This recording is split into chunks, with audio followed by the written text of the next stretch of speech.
Hi, for this week's icebreaker question, tell us about a time that you made a mistake or did something you regret, and how did this ultimately work out for your good? One experience that I had was that I didn't communicate properly and clearly with my manager that I was working for, and ultimately it didn't work out. So, this was a very valuable lesson that I learned and that I will never forget about how important communication and transparency is in all types of relationships, especially at work.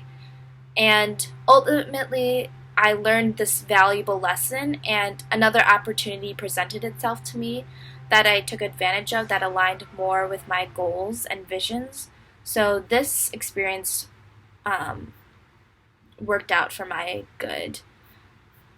And for the HR moment, learning from failure and having a growth mindset, I've taken on this mindset since my freshman year of college. I've learned about the growth mindset rather than a fixed mindset, just because throughout my life I strove for perfection and I was kind of afraid of failure. And after I failed a couple of times, I realized I learned very valuable lessons, and it made me stronger and more resilient and forced me to push harder for what I wanted.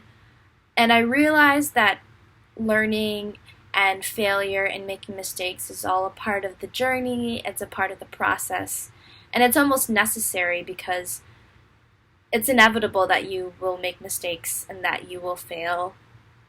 And what's important is that you learn from that and you do better and you're smarter the next time and you're more resilient and you push farther for what you want.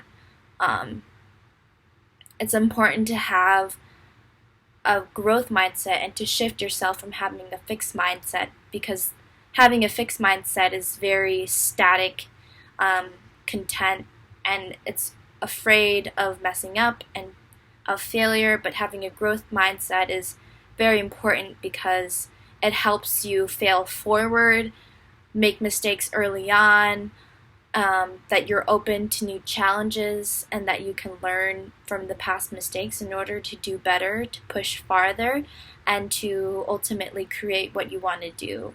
So a growth mindset is very important in any context and situation that you're in. And for my quote out this week, it also relates to failure. My quote out is from Jillian Michaels, and it says, "If you're not failing, you're not trying hard enough." This really resonated with me just because I think having the courage to fail is way stronger than having the courage to be perfect and having everything go right all the time. I think when you have the courage to fail, you're not afraid of making a mistake and you're not afraid of growing, because growing really happens when there is struggle. So failing is an embodiment of that as well, just because you have the capability, you trust yourself a little bit more, even if it might not work out well, but ultimately you're taking that risk and it will be for your benefit. Even if you mess up, you'll learn and you'll try to do better next time. So failing is inevitable, but it's also necessary, and you learn so much from it. Thank you.